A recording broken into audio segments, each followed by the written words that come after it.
We're back. We're back again. This is take 2, 3.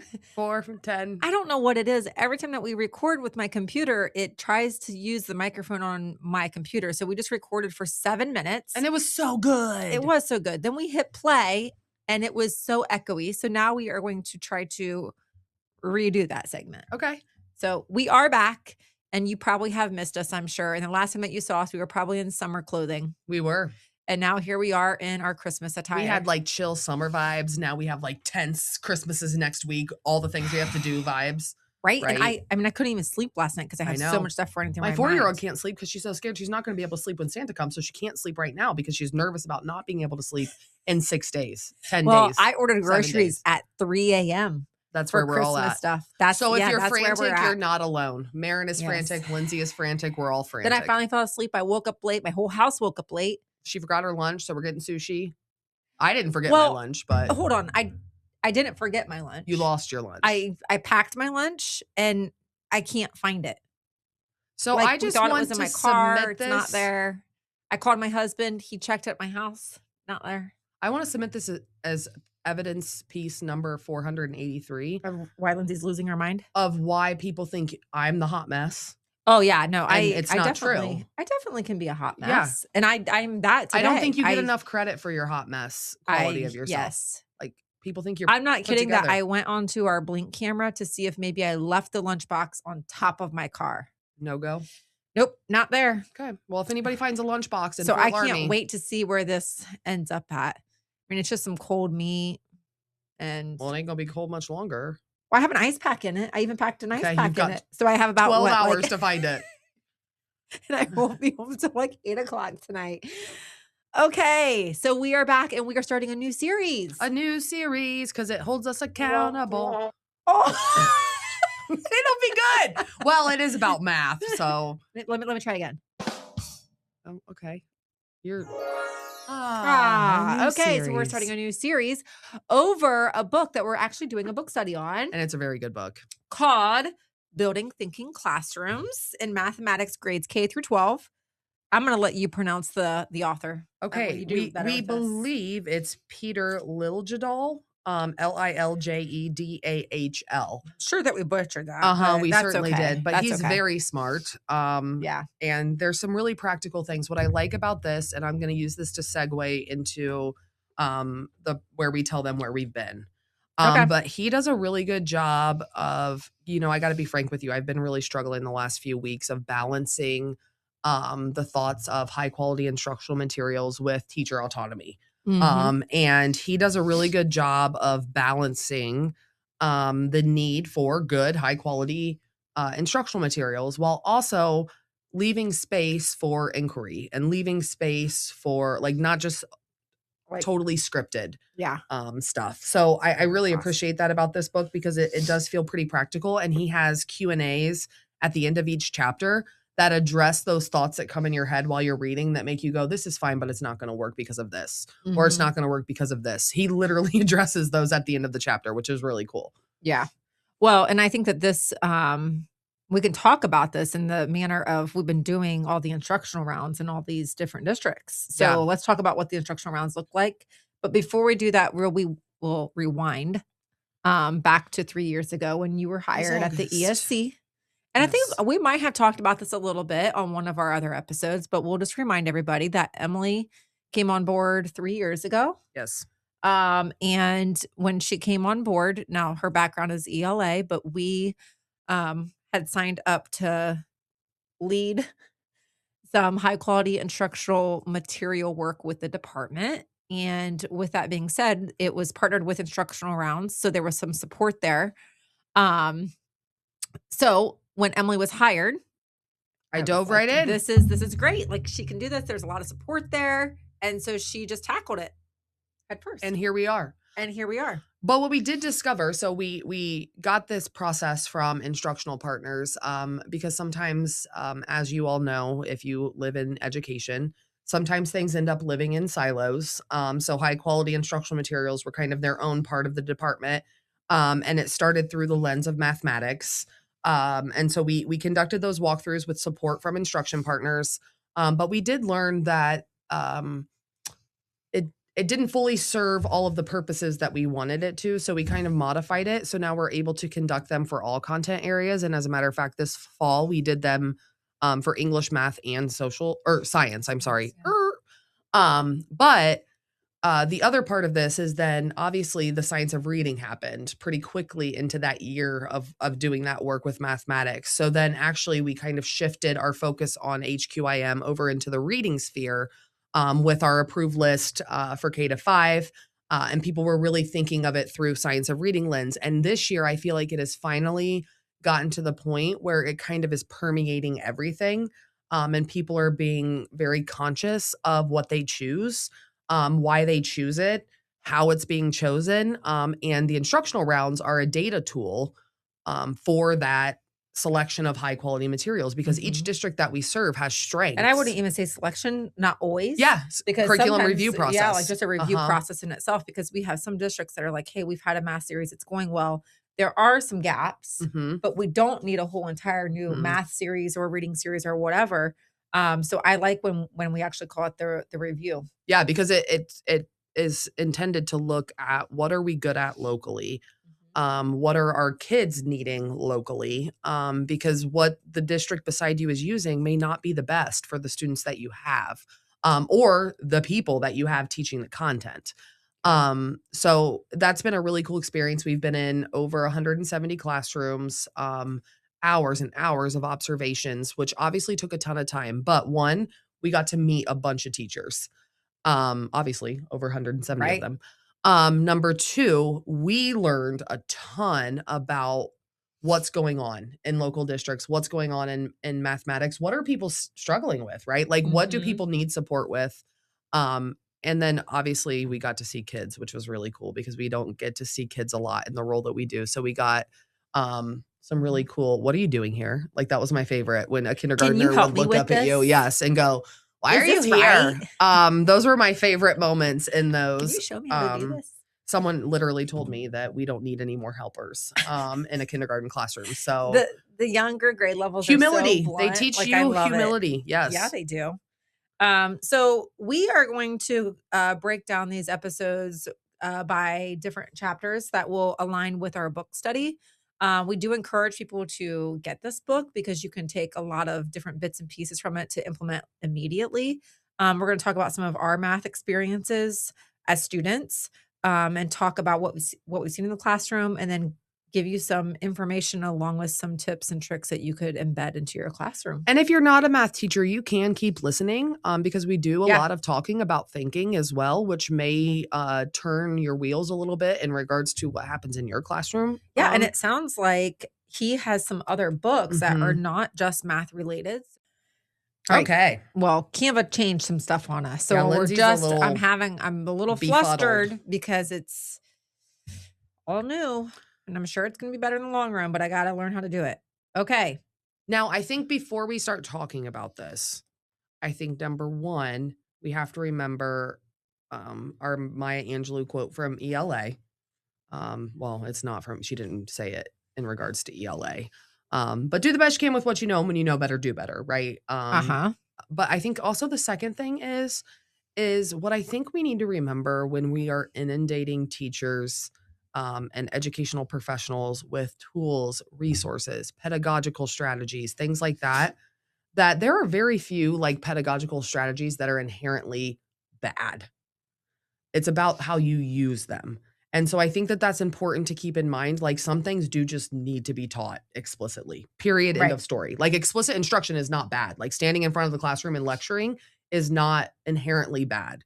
How you choose to use it, if you're doing it 5 days a week, 40 minutes a period, obviously then that becomes a problem. So I think it's important that we kind of frame it in that way, that we're not saying that anything is wrong, right? Like it's not incorrect. It's just making sure that we're cognizant of the purpose of why we're choosing to do that activity in regards to what it looks like with learning. Because that's what I thought about a lot while reading this, is just thinking about my own experiences with math and how much anxiety it gave me and how inaccessible it felt. I mean, I had to have a tutor in math. Me too. Did you? Yeah. In high school? And no, in middle school. it's where actually a lot of my school anxiety started, truthfully, I was gonna say mine was middle math. school too. Yeah, Math in middle school. I just struggled with it. And I just remember whole group instruction. I had amazing teachers who changed people's lives. It was the nature of, I think, what was happening in classrooms when we were in school. But it was, 5 rows of 5, overhead projector at the front with the, you could wheel the projection sheets. I mean, what were they called? Transparencies. Transparencies, yes. Will you clean my transparencies? Because you would always want to clean your teacher's transparencies. But the teacher would do example after example. We would have some time to do homework, and then we would finish our homework at home, come back, check your homework, repeat the process. And you would like typically trade. Yep, trade and grade. Then grade. And then you have the existential crisis because you were like, I actually got a 2 out of 5, but if I say 3, would they actually know? I don't know. Right. I don't want to fail math. And just overall. And typically like the worksheets, like you had an example up at the top, and then you might have done that a couple examples in class, and then you just basically repeated the same thing. Yes. So I was just literally copying the exact same steps that I did in 1, 2, and 3 that we did in class, and hoping that, okay, I'm doing this right. Which also meant if you didn't remember the steps, you suddenly can't do any of the problems. Right. And I think for me, with these experiences with these instructional rounds, because we talked about this before we started the podcast, like we've actually learned, like I've been in 5th grade math going, oh, and it's because I don't know how well we were given a conceptual understanding of what we were doing. The math concepts of why we were learning it. Because we literally had a teacher in one of our districts. I'm just going to say it real quick because I know I'm going to chat forever and then our podcast is going to be too long. I know. I told her we're 20 minutes. But she explained that to do 4/5 in your head, you take 4/5 of 50 in your head. You take 50, divide it into 5 equal parts, and then add 4 of those 5 parts together, and that's 4/5 of 50. Had I done that, and it's going to seem silly for other people, but had I had to do that, I would have never been able to do that in my head. I would have had to get my phone calculator out because I never understood the conceptual understanding of what we're looking at, right? We're looking at 4 parts of 5 parts, right? So anyways, it's been interesting doing these instructional rounds because I think teachers are doing a very good job of helping present that conceptual understanding to students in a way that prevents some of our students from saying, well, I'm not a math kid. Like I'm not a math kid. It feels like that's what the department's plan, the goal of that plan is. Provoking the actual thinking behind it. Yes. Which is why this book is so powerful. Because it allows students to access that. And it's a great tool for teachers. Because honestly, like the read of this book, it's not a hard read. No, it's very fast. It's very, very fast. And I think like I love how it gives you little tips along the way. And little I don't know. So one of the things that we were just talking about is on the side of one of these in the introduction, it talks about thinking is a necessary precursor to learning. And if students are not thinking, they are not learning. And I think what we just talked about, I wasn't really thinking. I was just mimicking. Well, and that's exactly what he talks about a few pages later. He talks about how the majority of students in the classrooms that we described are slacking, stalling, faking, or mimicking. And so you guys can picture it. Those kids that just sit and wait for the answers to be given to them. The kids who maybe want to try, but aren't quite sure. So they're just waiting for somebody to help them. The kids who, like you, are like, I'm just going to keep repeating this process and hope it works. And then that mimicking, which I think, like we talked about before, I have distinct memories of feeling like I've got this in class, right? Like I'm doing all the examples, I've got it. And then it would be 9 p.m. after basketball practice, I'd go to do it. And you're like, oh crap. No recollection of how to do it because I didn't understand why. What was I doing? So he also talked about how when students are mimicking, they often think that that's what their teacher wants. So when he polled students who did mimic, because he uses this term called studenting, which is funny because we talk about teaching, like teachers teach. Yeah. Well, students student, if we're using that analogy. And studenting involves taking notes, being quiet, following directions. Very few of those tasks that they are actually engaging in involve learning, which to me was like I'm like, holy cannoli. How much do we spend time training kids in how to student instead of training kids in how to think and how to learn? Now, it's not faulting teachers, right? Because I've got a million standards to get through. Yeah. And they have a curriculum that is explicit. So Yeah. they're following the lessons within there. So I like how he talks about that. Like He addresses it yeah, like head on. you are going to use your curriculum, but you can build in thinking with that curriculum. Because it's realistic. That's what I Right. like about it, is it's not some in a perfect world where there's no standardized tests, where there's no standards, where there's all the time in the world. Some of these things we talk about, of course they would work. Right. But we know realistically in our head, we're like, ooh, that's tough. He addresses that stuff head on. Well, and I think when we think about like what that looks like in the classroom, sometimes that gives teachers anxiety. And when I think about the HQIM, like the actual rubric, and we're looking at the teacher and the students, it talks about students like think, pair, share. Like you are giving each other feedback. You're working through a problem, and sometimes that gives teachers anxiety because they feel like the students are off track and they're wasting instructional time. And that's what he goes on to kind of continue to talk about, like in chapter 2 when he talks about grouping. Believe it or not, at least according to him in this book, random groups are the best choice. And you give up a lot of control when you allow for random groups. Because he says that there are 2 really important things, redundancy and diversity in groups.